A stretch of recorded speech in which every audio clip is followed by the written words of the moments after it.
கர்த்தருடைய பரிசுத்த நாமத்துக்கு மகிமை உண்டாவதாக. தேவ செய்தி மூலமாய் உங்கள் எல்லாரையும் சந்திப்பதில் சந்தோஷம் அடைகிறேன். யாரெல்லாம் கேட்குறீங்களோ எல்லாரும் தேவராஜ்யத்துக்கு ஆயத்தப்படணும், அதுதான் எனக்கு ஆசை. அந்த பைபிளும் அப்படி தான் சொல்லுது, வேத வசனமும். நீங்கள் நித்திய ஜீவனை குறித்து போதிக்கை தான் பைபிள். அப்போ அதை எப்படியெல்லாம் என்னெல்லாம் நம்ம செய்யணும், என்னெல்லாம் நம்ம செய்யக்கூடாது, என்ன செய்தால் நம்ம நித்திய ஜீவனுக்கு போகலாம், அப்படிப்பட்ட காரியங்களை ஒன்று ஒன்றா சொல்லித்தரேன். அதை ஆண்டவர் தாமே அதை புரியக்கூடிய அறிவை உங்களுக்கு தருவாராக. ஆமாம். இப்போ ஆலயம், இன்றைக்குள்ள தலைப்பு ஆலயம்.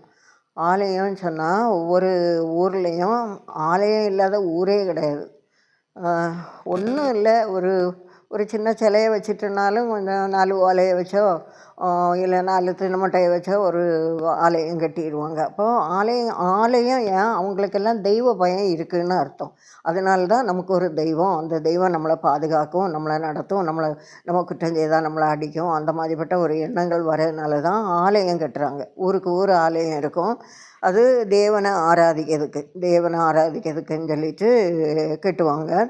ஓலை கூரையும் இருக்கும், பனை தென்னை பல விதங்களில் இருக்கும். புல்லுனாலேயும் இந்த மலைகள்லாம் புல்லுனாலேயும் ஆலயங்கள் கட்டுவாங்க. அப்போ அந்த மாதிரி அந்தந்த இடத்துல என்ன வசதியோ அந்த அந்த ஆலயத்தில் கூடுற ஆளுகளுக்குள்ள வசதியை பொறுத்து அந்த ஆலயம் இருக்கும். புல்லோ கல்லோ வைக்கலோ ஓலையோ, அது டெரஸோ ஓடோ, அது அவங்களுக்கு தகுதியை பொறுத்து, அவங்க பணம் அவங்ககிட்ட இருக்க வசதியை பொறுத்து அந்த ஆலயம் இருக்கும். அப்போது பல அளவுகளில் மனுஷனுக்கு எண்ணிக்கையை பொறுத்து இவ்வளவு எண்ணிக்கை உள்ள ஆட்கள் இந்த ஆலயத்தில் கூடி வரணுன்னா அதுக்கு தக்கபடி உள்ள ஆலயம் கட்டுவாங்க. எங்கள் ஊரில் சர்ச்சு கட்டும்போது ஆரம்பத்தில் நிறைய இந்துக்கள் தான் மனம் திரும்பி வந்து கட்டினது. எங்கள் தாத்தாவுக்கு ஐயா, எங்கள் அப்பாவுக்கு தாத்தா, அவங்க அந்த நேரம் உள்ள தாத்தாக்கள் 5-6 பேர் கூடி சேர்ந்து தான் அந்த ஆலயம் கட்டினது. அப்போது எங்கள் சர்ச்சுக்கும், அப்போ சர்ச்சு சின்ன சர்ச்சு தான், நாங்கள்லாம் சின்ன பிள்ளையில் 68, 69, 65 அந்த ஸ்டேஜிலலாம் அதை பார்த்த ஞாபகம் இருக்குது. ஒரு அம்மி கிடக்கும் அந்த சர்ச்சுக்கு பக்கத்தில், ஒரு ஆட்டு உரலும் கிடக்கும். ஆட்டு உரல் நல்ல ஒரு 4 கிலோ அரிசியெல்லாம் போட்டு அதில் அரைக்கலாம், அவ்வளோ பெரிய ஆட்டுக்கல், அவ்வளோ பெரிய குழவியும் அது அதில் கிடந்துச்சு. பிறகு ஒரு அம்மி, அது ஒரு 4-4.5 அடி நீளம் இருக்கும், கொஞ்சம் அகலம் ஒரு 2-2.5 அடி அகலத்துக்கு மேலே இருக்கும். பெரிய ஒரு குழவி அதுக்கு மேலே இருக்கும். 2 பேர் அந்த பக்கமும் இந்த பக்கமும் என்ன அரைப்பாங்கன்னா சாந்து. இந்த சர்ச்சு கட்டும்போது கல்லுக்கு மேலே சுண்ணாம்பும் மணலும் மிக்ஸ் பண்ணி பைனி ஊற்றி குழச்சாக்கும், பதநீர் அது ஊற்றி குழச்சாக்கும், அதை அந்த அம்மியில் வச்சு அரைப்பாங்களாம். அப்போ கொஞ்சம் கொஞ்சமாக அரைக்கும்போது அது ஒரு பருவத்துக்கு ஒட்டும்போது அதை வலித்து எடுத்து அதை தான் அந்த கல்லுக்கு மேலே போட்டு அப்படியே அந்த ஆலயத்தை கட்டியிருக்காங்க. அந்த ஆலயம் அது கொஞ்சம் சின்னது. பிறகு ஆட்கள்லாம் கூடணுன்னா அதை பெருசாக கட்டணுன்ட்டு அதை இடிக்கும்போது ரொம்ப கஷ்டப்பட்டு இடித்தாங்க, அவ்வளவு பலனாக இருந்துச்சு அந்த சுவரெல்லாம். அப்போ இது ஒவ்வொன்றும் இந்த காரியம் செய்கிறதுக்கு, அந்த தேவனுடைய ஆலயம் கட்டணுன்னா அதில் உள்ள காரியங்கள் எல்லாம் செய்கிறதுக்கு ஒவ்வொருத்தருக்கும் ஒவ்வொரு ஞானம் உண்டு. அவங்க தான் அதை செய்வாங்க. அஸ்திபாரம் தோண்டுறதுக்கு சிலருக்கு தெரியும், அஸ்திபாரம் என்ன அளவில் தோண்டணும், சோறு என்ன அளவில் வைக்கணும், உயரம் எவ்வளோ இருக்கணும், கூரை எப்படி போடணும், எத்தனை டிகிரி சரிச்சு போடணும், எத்தனை டிகிரி அந்த 2 பக்கமும் சரிவாக இருந்தால் எத்தனை டிகிரி இருக்கணும், ஒரே சரிவாக இருந்தால் எத்தனை டிகிரி இருக்கணும், இப்படி அதுக்கு ஒரு கணக்கு உண்டு. அப்போ அதுபடி கெட்டுக்குள்ள அறிவு சிலருக்கு இருக்கும். அப்போ சிலருக்கு சில வேலையில் ஞானம் இருக்கும். இப்போது யாத்திராகமம் 35 அதிகாரத்தில் 35 அதிகாரம் 5ஆம் வசனத்துலேருந்து 9ஆம் வசனம் வரை தேவன் ஆசரிப்பு கூடாரம் கட்டுறதுக்கு உள்ள அந்த ஆலோசனையெல்லாம் சொல்லுவார். அப்போ அதில் அவங்க என்ன மனமுள்ளவன் எவனோ அவன் காணிக்கை கொண்டு வரட்டும். அப்போ மனமுள்ளவன் என்ன கொண்டு வரணும், பொன் வெள்ளி வெண்கலம் இளநீல நூல் இரத்தாம்பர நூல் சிவப்பு நூல் மெல்லிய பஞ்சு நூல் ஆட்டுத்தோல் தகசு தோல் இந்த மாதிரிப்பட்ட ஜாமானங்கள்லாம் காணிக்கையாக கொண்டு வர சொல்லி தேவன் சொல்லி மோசே சொல்லுவார். அப்போ கட்டளையிட்டபடியெல்லாம் இவங்க கொண்டு வராங்க. அதை கெட்டுறது, அதை செய்கிறது பெசலேலும் அகோலியாப்னு ஒரு ஆளும். இவங்க 2 பேரும் தான் பொறுப்பு. ஞான இருதயமுள்ள எல்லாரும் வந்து வேலை செய்தாங்கன்னாக்க இருக்குது. அப்போ இவங்க 2 பேரும் சூப்பர்வைசர் மாதிரின்னு வச்சுக்கிடுவோமே. அப்போ இவங்க ஆலோசனை சொல்லுவாங்க, என்ன செய்யணும்னு சொல்லுவாங்க. மற்றவங்க எல்லாம் அதை போல் செய்வாங்க. நூல் நூக்கிறதும் சரி, ஒவ்வொரு காரியமும் செய்கிறதும் சரி, அந்த குத்து விளக்கு, மேஜை, பிறகு அந்த பலிபீடம், உடன்படிக்கை பெட்டி, இப்படி எல்லாம் செய்யறதுக்கு ஆண்டவர் காட்டி கொடுத்தாரு, சொல்லி கொடுத்தாரு. அப்போ அதை போல் இவங்க வந்து செய்கிறாங்க. அப்போ இது வந்து அதை செய்கிறதுக்கு அவர் கொடுக்க ஞானம், முக்கியமாக பெசலேலும் அகோலியாப்பும். அது பிறகு வந்து அந்த மற்றவங்க எல்லாம் அதுக்கு செய்கிறாங்க. அப்போ அதெல்லாம் செய்யும்போது அதை செய்ய ஒவ்வொருத்தருக்கும் சொல்லி வேலையெல்லாம் முடித்த உடனே மோசே அதை பார்த்து அவங்களெல்லாம் ஆசீர்வதிச்சார்ன்னு இருக்குது. அப்போ இவ்விதமாய் வேலையும் மோசே முடித்தான்னு இருக்குது. அப்போ இந்த வேலை செய்யும்போது கர்த்தருடைய மகிமை வாசஸ்தலத்தை நிரப்பிட்டுன்னு இருக்குது. இந்த ஆலயம் கட்டும்போது காணிக்கை கொண்டு வர சொல்லுவாங்கல்ல. அப்போ முதல்ல அந்த காணிக்கையெல்லாம் நிறைய அளவுக்கு மிஞ்சி வந்துட்டு, அப்போது அந்த மோசையை பார்த்து இவங்க சொல்லுவாங்க, அந்த பொறுப்புள்ளவங்க, அந்த ஜனங்கள் வந்து அளவுக்கு மேலே கொண்டு வராங்க, இனி நமக்கு காணிக்கை கொண்டு வரேண்டாம், ஒரு பொருளும் கொண்டு வரேண்டாம், இருக்கிறதெல்லாம் போதும் அப்படின்னு சொல்லுவாங்க. சொன்னோன்னா சொல்லி காணிக்கை கொண்டு வர்றது நிறுத்தப்பட்டதுன்னு இருக்குது. அப்போ ஒரு ஆசரிப்பு கூடாரங்கிட்ட சொல்லி கொஞ்ச நாள்லே அதுக்கு தேவையானது அவ்வளவும் அங்கே வந்தாச்சு. வந்த உடனே அதை நிறுத்தவும் சொல்லியாச்சு. திருப்பி நீங்கள் கொண்டு வரேண்டாம், ஆசரிப்பு கூடாரங்கிட்ட கொண்டு வரேண்டான்னு சொல்லார். சாலமோன் ராஜா கட்டின தேவாலயமும் 1 நாளாகமோ 29ஆம் அதிகாரம் 19ஆம் வசனத்தில் இருக்குது. இந்த மாதிரியின்படி சகல வேலைகளும் எனக்கு தெரியப்படுத்த இவையெல்லாம் கர்த்தருடைய கரத்தினால் எனக்கு எழுதி கொடுக்கப்பட்டதுன்னு தாவீது ராஜா சொல்லியிருக்காரு. அப்போ அந்த தேவாலயத்துக்கு மாதிரியை ஆண்டவர் வரைஞ்சி தாவீது ராஜா கையில் கொடுத்துருக்காரு. எத்தனை பேருக்கு தெரியும்? இதெல்லாம் எத்தனை பேர் வாசிச்சிருப்பீங்க? அப்போ இது வந்து இந்த மாடல் அவ்வளவும் தாவீது ராஜாவுக்கு தெரியும். தாவீது ராஜா சாலமோன்ட்ட சொல்லிக் கொடுக்காரு, இப்படி கட்டணும், இப்படி செய்யணும்னு சொல்லிட்டு சொல்லிக் கொடுக்காரு. அதுக்கு தாவீது ராஜாவே நிறைய காணிக்கை கொடுப்பாரு. எத்தனையோ 5000 தாலந்து பொன்னும் 10,000 தாலந்து தங்க காசு, இதெல்லாம் பிரபுக்கள் கொடுக்குறாங்க.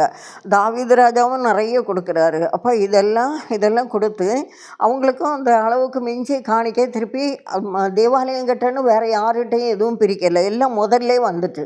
அதுக்கு பிறகு அவங்க வந்து அதுக்கு காணிக்கை பிரிக்கவே இல்லை. திருப்பி அந்த ஆசரிப்பு கூடாரம் கட்டும்போதும் தேவ மகிமையினால் ஆசரிப்பு கூடாரம் மேகத்தினால் நிறையப்பட்டதுன்றிருக்கு. ஆலயம் கட்டி முடிச்சிட்டோம், சாலமோன் ராஜா ஜெபம் பண்ணும்போது மேகத்தினால் நிறையப்பட்டது அப்படின்ட்டுருக்கு. அப்போது அந்த 2லையுமே மேகத்தினால் நிறையப்பட்டது, தேவனுடைய மகிமை ஆலயத்தை நிரப்பிட்டு, தேவனுடைய மகிமை ஆசரிப்பு கூடாரத்தை நிரப்பிட்டு அப்படி இருக்குது. அப்போ அந்த ஆலய வேலை முடிஞ்ச பிறகு ஆலய வேலைக்குன்னு காணிக்கை ஒன்றும் வாங்கலை. வெளிப்படுத்தல் 1:7 இதோ மேகங்களுடனே வருகிறார் அப்படின்ட்டுருக்கு. அப்போது இந்த மேகம் முதல்ல அவர் ஆசரிப்பு கூடாரத்துக்கும் இறங்கியிருக்கு, தேவாலயத்திலையும் இறங்கியிருக்கு. திருப்பி அவர் வர்றதும் மேகங்களோட தான் வராரு.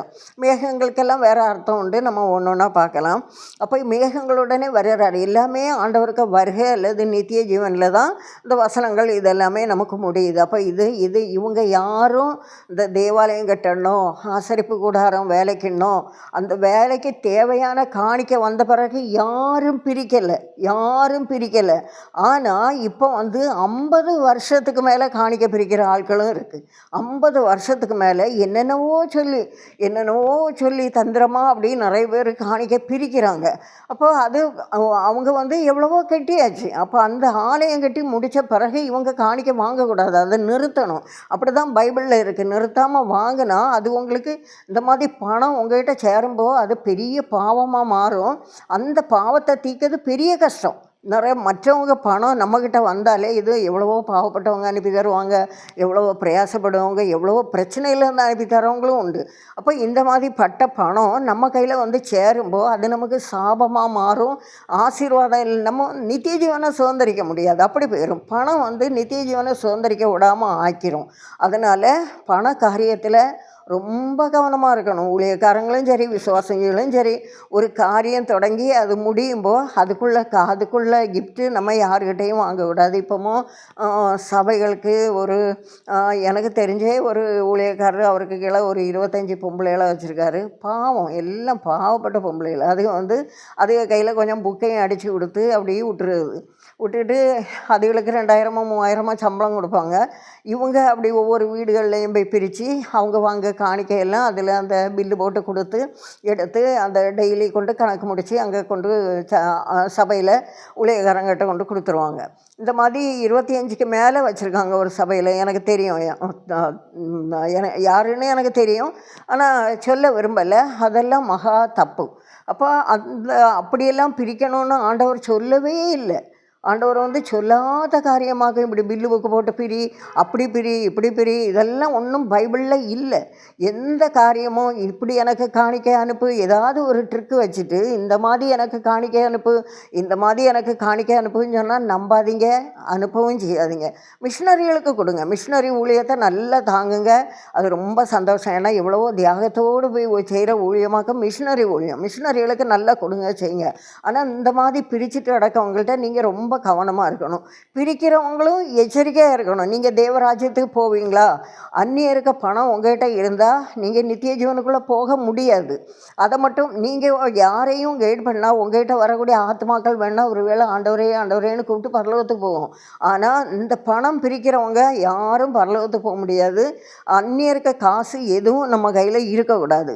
இதோ மேகங்களுடனே வருகிறார். அப்போ மேகங்களோடு வரும்போது நம்ம அவர் ராஜ்யத்துக்கு போகணும். அதுக்கு நம்ம ஆயத்தப்படணும். அதுக்குள்ள காரியங்களை தான் நம்ம செய்யணும். நம்ம ஜீவனையோ நம்ம ஜீவிதத்தையோ நமக்குள்ளே எதையும் நம்ம இழந்து போகக்கூடாது. நம்ம ஜீவன் இயேசு கிறிஸ்துக்கிட்ட போகணும். நித்திய ஜீவனுக்குள்ளே நம்ம போகணும். அதுக்கு வேண்டி தான் இந்த பிரயாசம். இதெல்லாம் சொல்லித்தரது. Behold I bring life eternal. இதோ நான் நித்திய ஜீவனை கொண்டு வருகிறேன். பைபிள் நல்லா வாசிங்க, நல்ல தனி ஜெபம் பண்ணுங்க, வாசிக்கிறதை யோசிங்க. இது சரியா, இந்த வசனத்தின்படி நம்ம ஜீவிக்கமா அப்படின்னு சொல்லிட்டு யோசிங்க. நான் சொல்லி தரதையும் நீங்கள் யோசிங்க. பைபிள் நல்லா வாசிங்க. ஏசாயா 34 அதிகாரத்தில் இருக்குது. கர்த்தருடைய புஸ்தகத்திலே தேடி வாசியுங்கள். அவைகளில் ஒன்றும் ஜோடு இல்லாது இராது. கர்த்தருடைய ஆவி அவைகளை சேர்க்கும். அப்போ நீங்கள் நல்லா தேடி வாசிக்கும்போது ஆண்டவர் உங்களுக்கு நல்லா சொல்லி தருவார். நீங்களும் தேவராஜ்யத்துக்கு ஆயத்தப்படுவீங்க. அநேகரை ஆயத்தப்படுத்தக்குள்ள பலனையும் ஞானத்தையும் ஆண்டவர் தருவார்.